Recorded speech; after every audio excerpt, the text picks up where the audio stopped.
Lukas 19 van vers 1 tot 10.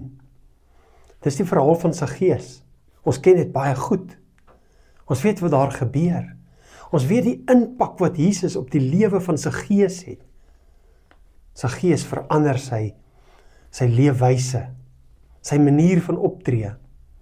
Ons het oor 'n paar dae gepraat oor die leefwyse, om te hou by die reëls. En dan sê Jesus hierdie: vandag het daar redding vir hierdie huis gekom. Ook hierdie man is 'n kind van Abraham.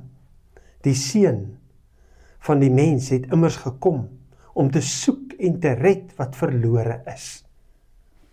Jesus het gekom om te soek en te red wat verlore is.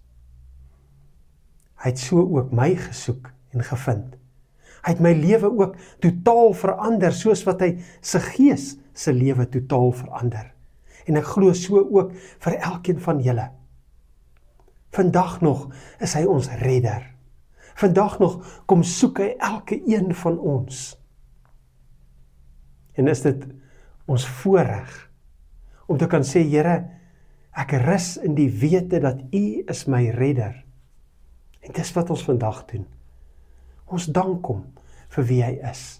Ons sê vir hom, Here, dankie dat ek gered is. En dankie dat ek kan bid vir die wat nog verlore is, want ek weet U hou nooit op soek na die verlore mens nie.